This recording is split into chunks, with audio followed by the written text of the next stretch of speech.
नमस्कार दोस्तों, कैसे हो आप सभी। मैं आशीष कुमार एक कदम शिक्षा के डिजिटल प्लेटफॉर्म पर आपका स्वागत करता हूं और चलते अपने मनोविज्ञान की क्लास की ओर जो पिछली कक्षाओं से पढ़ते हुए आ रहे हैं। लगातार अपना टॉपिक चल रहा था बाल विकास से संबंधित। बाल विकास से संबंधित में अपन ने सामान्य परिचय देख लिया था, कुछ फैक्ट्स देखे थे उसमें। उसके बाद में मनोवैज्ञानिकों की परिभाषाएं भी देख ली थी। परिभाषाओं के बाद में हमने वृद्धि और विकास के मध्य भी अंतर देखे। विकास का क्रम भी देख लिया, किस अवस्था में ज़्यादा होता है, किस अवस्था में कम होता है। उसके बाद में आज अपना जो टॉपिक रहेगा वो रहेगा विकास के सिद्धांत या विकास के नियम। या तो उनको विकास के सिद्धांत कह सकते हैं या फिर विकास के नियम कह सकते हैं। आज उनके बारे में बातचीत करेंगे। तो इसमें सबसे पहले विकास के सिद्धांतों में बात करें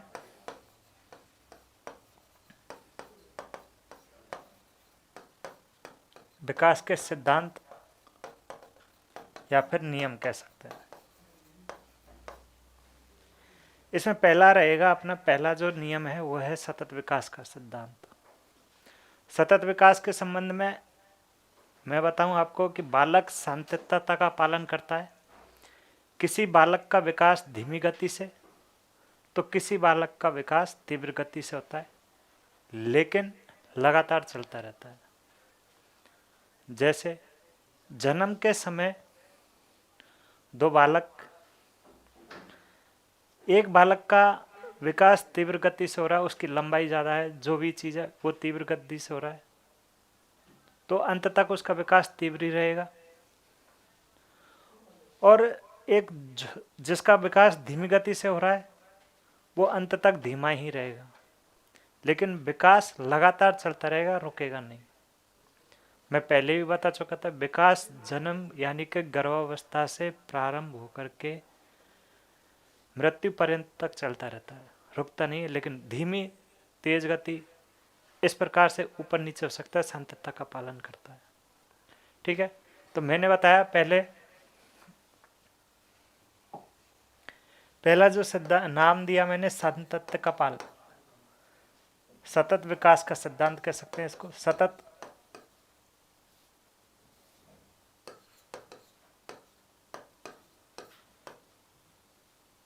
क्या लिखा, सतत विकास का सिद्धांत।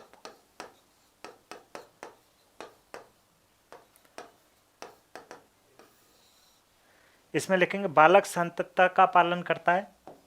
बालक सातत्यता का पालन करता है।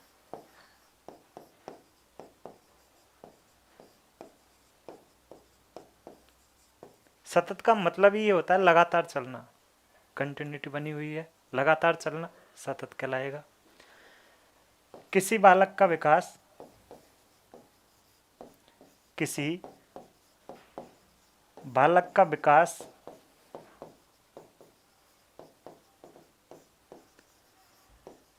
धीमी गति से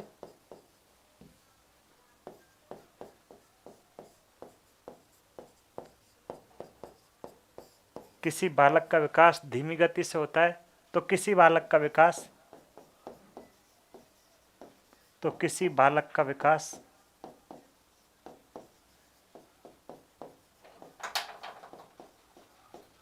तीव्र गति से होता है।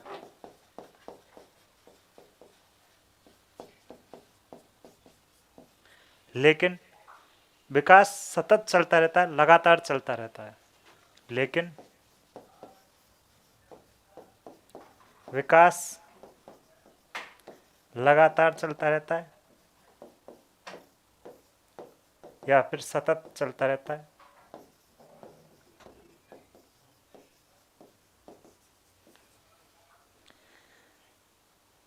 जैसे कोई बालक है, उसके जन्म के समय उसकी लंबाई अधिक है। दो बालक जन्म लेते हैं और उन बालकों में एक की लंबाई ज़्यादा है, दूसरे की लंबाई कम है। तो जिस बालक की लंबाई ज़्यादा है वो अंत तक बड़ा ही रहेगा, लंबाई ज़्यादा ही रहेगी, और जिस बालक की लंबाई कम है अंत तक लंबाई कम ही रहेगी। लेकिन लंबाई बढ़ती रहेगी। ये नहीं कि जो लंबाई में छोटा बालक है वो लंबे बालक से बड़ा हो जाएगा या फिर लंबा है वो छोटा हो जाएगा, नहीं। लंबा जन्म के समय जो बालक लंबा है वो अंत तक लंबा ही रहेगा, और जन्म के समय जो बालक छोटा है वो अंत तक छोटा ही रहेगा। लेकिन विकास लगातार चलता रहेगा, निरंतर चलता रहेगा, सतत चलता रहेगा। ठीक है, ये अपना पहला वो होता। इसके बारे में एग्जाम्पल देखें। जन्म के समय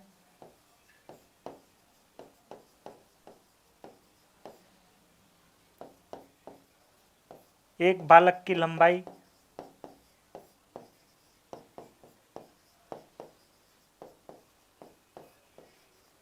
अधिक है तो वह अंत तक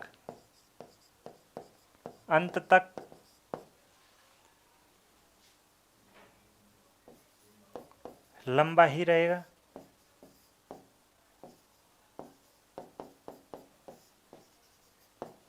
और यदि बालक की लंबाई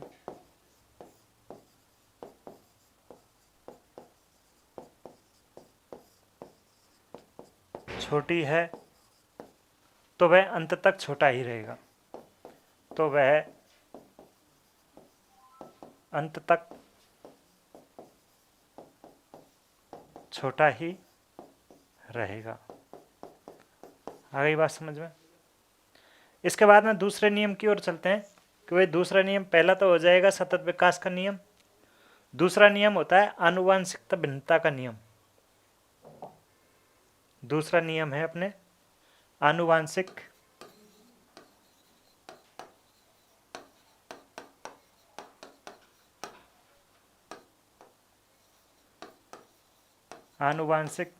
भिन्नता का नियम।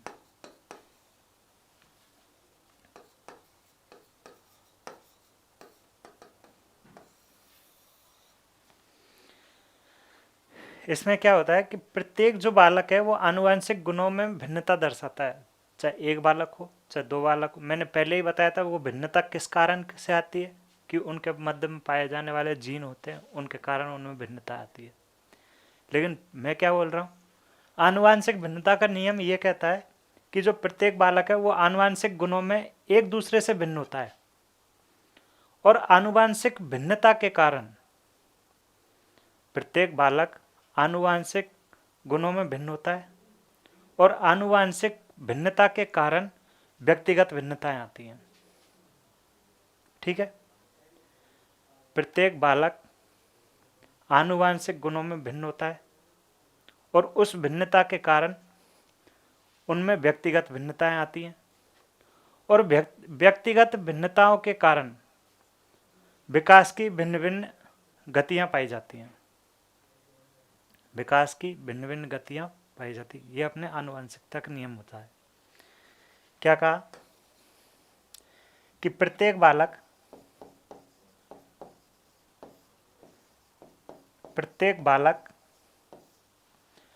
आनुवंशिक गुणों में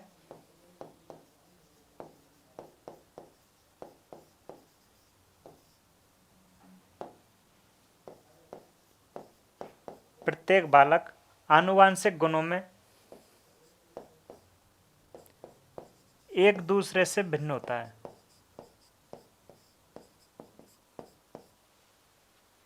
एक दूसरे से भिन्न होता है। ठीक है, प्रत्येक बालक आनुवंशिक गुणों में एक दूसरे से भिन्न होता है, और आनुवंशिक भिन्नता के कारण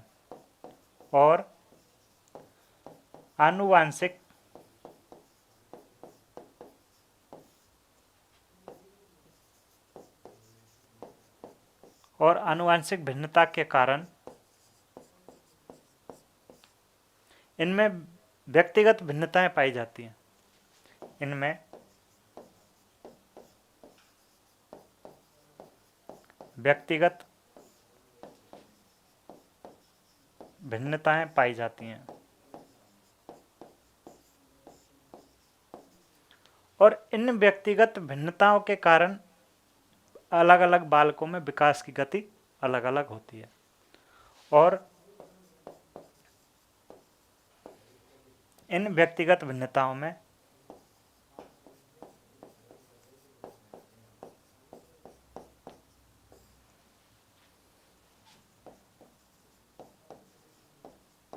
व्यक्तिगत भिन्नताओं के कारण विभिन्न बालकों में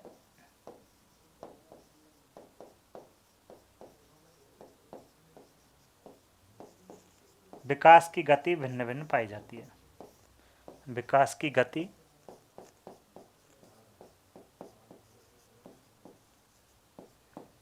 भिन्न भिन्न पाई जाती है। 3 चीजें लिंक कर लो इसके साथ में। आनुवांशिक गुण, आनुवांशिक गुण भिन्न होंगे। आनुवांशिक भिन्नता के कारण, आनुवांशिक भिन्नता के कारण व्यक्तिगत भिन्नताएं आएंगी और व्यक्तिगत भिन्नताओं के कारण विकास की गति कम ज़्यादा होती रहेगी। विकास की गति कम ज़्यादा है। 3 टॉपिक मतलब 3 पॉइंट हो जाएंगे इसमें। आनुवांशिक भिन्नता, आनुवांशिक भिन्नता के कारण व्यक्तिगत भिन्नता और व्यक्तिगत भिन्नता के कारण विकास की गति कम ज़्यादा। ये अपने हो जाता है आनुवांशिक भिन्नता का नियम। इसके बाद में तीसरे नियम की बात करें तो तीसरा नियम आ जाता है क्रमित विकास का नियम। क्रमित विकास का नियम। कहने का मतलब यह है कि विकास एक क्रम का पालन करता है। विकास क्रम का पालन करता है। विकास क्रम नियम का पालन करता है। किसका पालन करता है? क्रम नियम का पालन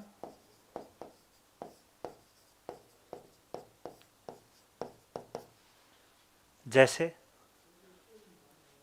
विकास गर्भावस्था में जो विकास हुआ उसके बाद में ही शिशु अवस्था में विकास होगा, फिर बाल्यावस्था में आएगा, फिर किशोरावस्था के अंदर आएगा, उसके बाद में प्रौढ़ावस्था।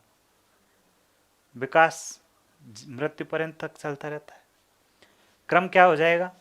ऐसा तो है नहीं कि गर्भावस्था में जो विकास नहीं हुआ वो शैशवावस्था में डायरेक्ट हो जाएगा, या फिर शैशवावस्था का विकास किशोरावस्था में हो रहा है। ऐसा नहीं होता। क्रम, एक क्रम को ध्यान रखना पड़ता है। ध्यान रखा जाता है विकास क्रम के अनुसार ही होगा। पहले गर्भावस्था, फिर शिशु अवस्था, उसके बाद में बाल्यावस्था, फिर अपने किशोरावस्था हो जाएगी। दूसरा एग्जाम्पल लें। बालक लिखने से पहले बोलना सीखता है। लिखने से पहले बोलना सीखता है, यानी कि भाषा विकास उसके बाद में ही गामक विकास होगा। ऐसा नहीं है कि बालक पहले लिखना सीख जाएगा, सब कुछ लिख लेगा, उसके बाद में बोलेगा। पहले क्रम ध्यान में रखा जाएगा। पहले बोलना सीखेगा, उसके बाद में ही लिखना सीखेगा। पहले किशोरावस्था नहीं आएगी, पहले आएगी अपने गर्भावस्था, उसके बाद में शिशु अवस्था, उसके बाद में बाल्यावस्था और उसके बाद में किशोरावस्था। ये एक क्रम रहेगा। एग्जाम्पल, भ्रूणावस्था, उसके बाद में शिशु अवस्था देख लो। पहले विकास भ्रूणावस्था में होगा, उसके बाद में शिशु अवस्था में, उसके बाद में बाल्यावस्था और फिर किशोरावस्था।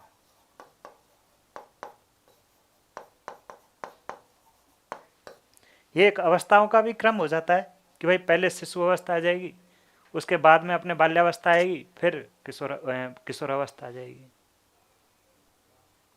यह अवस्थाओं का भी क्रम होता है। कई बार प्रश्न भी पूछ लिया जाता है, निम्न में से क्रम से दर्शाइए या फिर जमाइए, तो क्रम भी, अवस्थाओं का क्रम भी ये हो जाएगा। दूसरा एग्जाम्पल लें तो भाषा विकास और उसके बाद में होगा गामक विकास।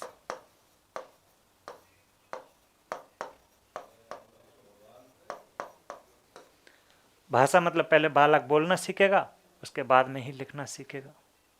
यह अपने हो जाता है क्रमित विकास का नियम। उसके बाद में चौथा नियम आता है निरंतर विकास का नियम। निरंतर विकास का नियम।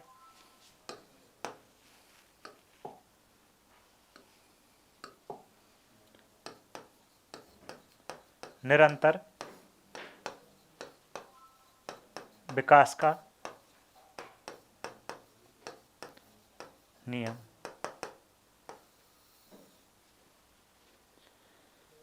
यह चीज हम पहले देख चुके हैं कि विकास कभी समाप्त न होने वाली प्रक्रिया है, यानी कि कभी समाप्त नहीं होगा। जब से बीजारोपण होगा, जब से ही विकास प्रारंभ हो जाता है, और जब तक आदमी की मृत्यु नहीं होती तब तक उसका विकास होता रहता है। कहने का मतलब ये, विकास लगातार चलता रहता है, निरंतर चलता रहता है, सतत चलता रहता है। विकास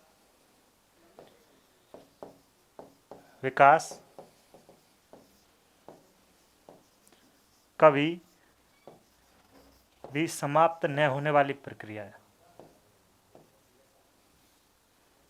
समाप्त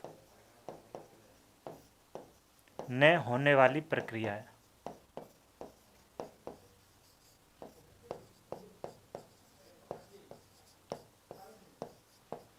विकास कभी समाप्त न होने वाली प्रक्रिया, और यह निश्चित अंतर से होता है। विकास निश्चित अंतर से चलता है या होता है। विकास निश्चित अंतर से होता है। ठीक है, ऊपर वाली लाइन का मतलब यही है कि विकास कभी भी समाप्त नहीं होने वाली प्रक्रिया है। बालक का जब जन्म होगा या जन्म से पहले की अवस्थाओं में भी विकास होता है, और आदमी जब मरने की कगार पर होता है उस टाइम भी विकास होता रहता है उसके अंदर। इसका मतलब यही है कि लगातार निरंतर चलता रहता है, वो अपने निरंतर विकास का सिद्धांत कहलाएगा। इसके बाद में अगला विकास देखें तो वो होगा गामक विकास। पांचवा नियम आ जाता है इसका, पांचवा सिद्धांत गामक विकास।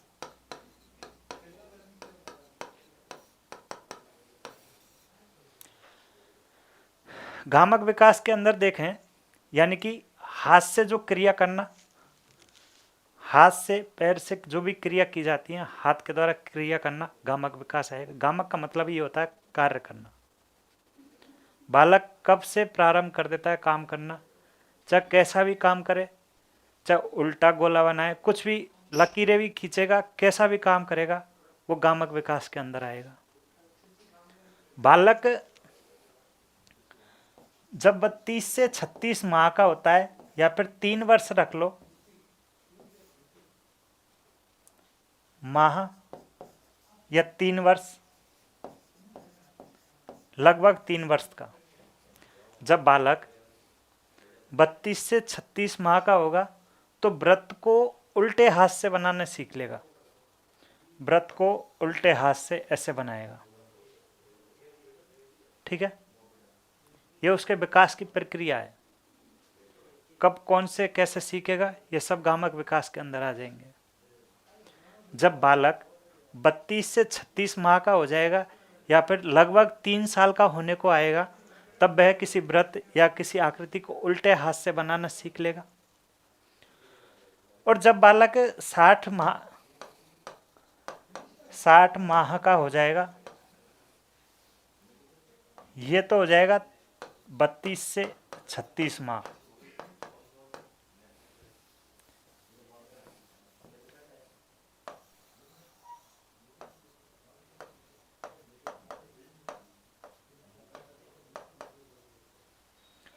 और जब बालक 60 माह का हो जाएगा तो वो व्रत को ऐसे बनाना सीख लेगा, सीधे हाथ से।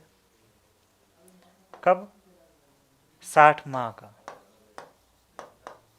या फिर 5 वर्ष बोल दो इसको।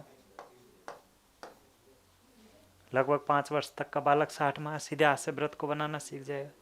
ये उसके विकास की अवस्थाएं चल रही हैं। 60 माह का बालक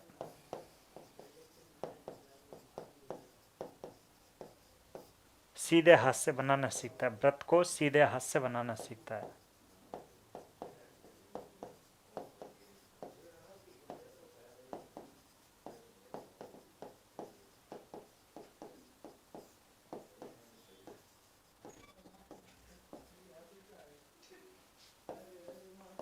उल्टे हाथ से बनाना सीखता है।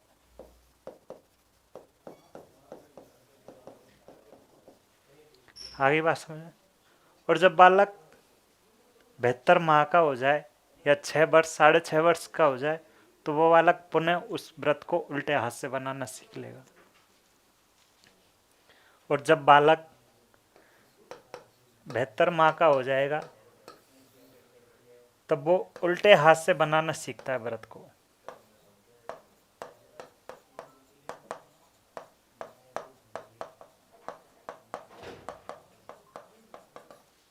ये अपने हो जाएगा गामक विकास, यानी कि हाथ से पहले जब 32 माह का है, 32-36 महीने का, तब तो वो क्या है, उल्टे हाथ से बनाना सीखता है। 60 माह का हो जाएगा जब वो सीधे हाथ से बनाना सीख लेगा।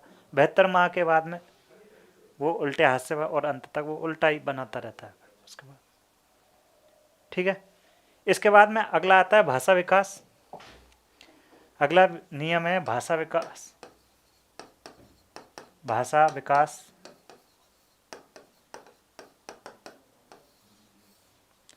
भाषा विकास के अंदर यह चीज है कि जब बालक जन्म लेता है तो जन्म के समय सिर्फ और सिर्फ वो रोना जानता है। जन्म के समय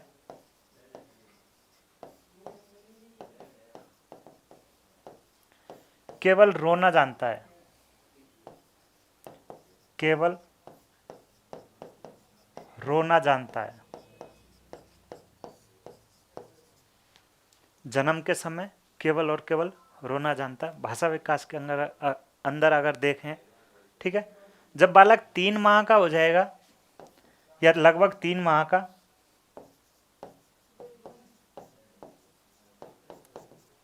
तो विशेष प्रकार की आवाजें निकालेगा। विस्फोटक प्रकार की आवाज होती है, वाह, एकदम ऐसा लगेगा जन के क्या बोल रहा है। एक शब्द बोलेगा लेकिन अचानक बोलेगा। जब कभी बोलेगा अचानक बोलेगा, एकदम विस्फोटक आवाज कहेंगे। जब बालक 3 माह का हो जाएगा तो वो अचानक आवाज निकालेगा।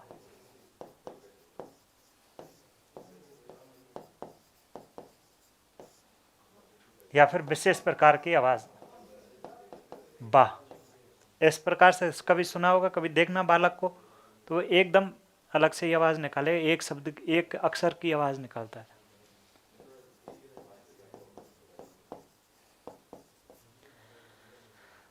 जब बालक 6 महीने का हो जाता है, जब बालक 6 महीने का होता है, 6 माह की अवस्था में आनंद की ध्वनियां निकालने लगता है। हंसना, हंसने को तो वो पहले से ही प्रारंभ कर देगा, लेकिन आनंद जिससे उसे आनंद मिले बालक को, उस प्रकार की आवाजें निकालने लगेगा। आनंद नुमा, आनंद की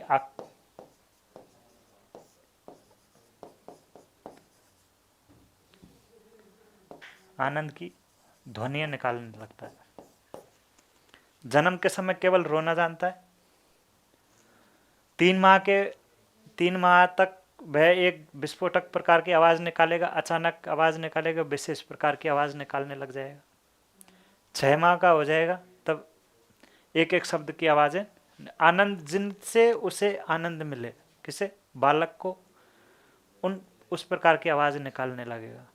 गाड़ी चलाना, एक बार आप स्टार्ट कर दो बालक को, ऐसे करते ना, एक बार चालू कर दो, फिर वो अपने आप ही आवाज उसी प्रकार से निकालने लगे, क्योंकि उसको आनंद आने लगेगा उसके अंदर। एक बार स्टार्ट कर देंगे तो वो रुकेगा ही नहीं, फिर तो उस खुद को ही मजा आने लगेगा, कभी कभी थूक भी निकालने लगता है वो। तो वो चीज है। जब बालक 7 महीने का हो जाता है तो एक एक शब्द, एक एक अक्षर की आवाजें निकालने लगेगा, जैसे पा, दा, बा, इस प्रकार की आवाजें निकालने लगेगा। माँ, पा, बा, दा, मा आदि शब्दों को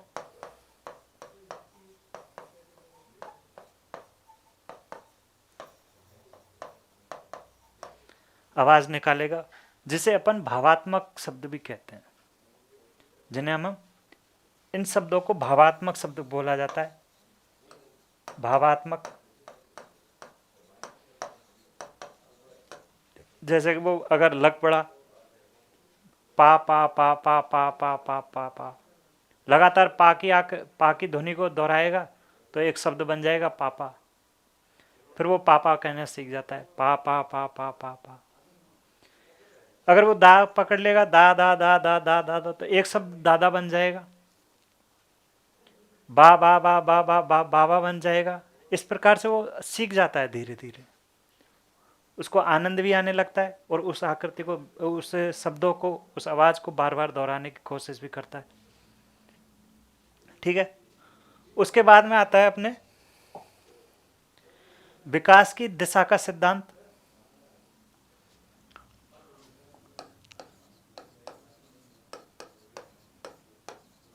विकास की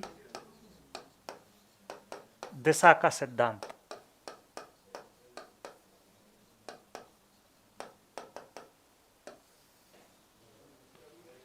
विकास की दिशा का सिद्धांत। विकास की दिशा ऊपर से नीचे की ओर होती है, सिर से लेकर पैर तक चलती है।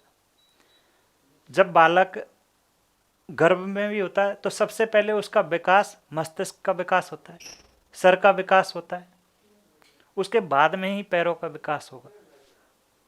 कहने का मतलब ये है कि जो विकास की दिशा है, यहाँ पर विकास की दिशा कह लें तो सर से चलकर पैर तक होती है। ठीक है। विकास की दिशा सर से पैर होती है।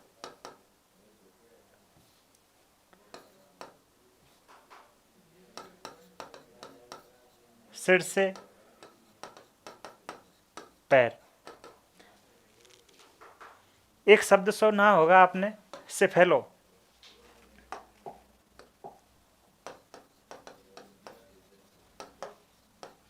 सिफेलो और क्रोडल। सिफेलो का अर्थ होता है सिर। सिफेलो का अर्थ होता है अपने ब्रेन कह लो। सिफेलो का अर्थ ब्रेन। ब्रेन का अर्थ हो जाएगा अपने हेड, और हेड का अर्थ हो जाता है अपने सिर। ठीक है। क्रोडल का अर्थ होता है अपने क्रोकिक्स। क्रोडल का अर्थ होता है क्रोकिक्स, और क्रोकिक्स का अर्थ होता है अपने टेल। ठीक है। और टेल का अर्थ होता है अपन पैर ले सकते हैं। मैंने क्या बताया? विकास की दिशा सर से पैर होती है। विकास की दिशा सर से पैर होती है। दूसरा, अगर एग्जाम के अंदर दूसरा शब्द मिल जाए, विकास की दिशा सिफेलो से क्रोडल होती है। विकास की दिशा ब्रेन से कॉकेक्स होती है। विकास की दिशा हेड से टेल की ओर होती है। ये सारे इसके अन्य नाम हो जाएंगे। और विकास की दिशा देखी जाए तो सिर से पैर की ओर होती है। ये अपने विकास के सिद्धांत हैं, जो इससे के बाद अगली नेक्स्ट क्लास में देखेंगे। अगर इस क्लास से संबंधित कोई भी समस्या हो, कोई भी परेशानी हो, तो आप कमेंट बॉक्स में लिख देना। जब तक के लिए धन्यवाद।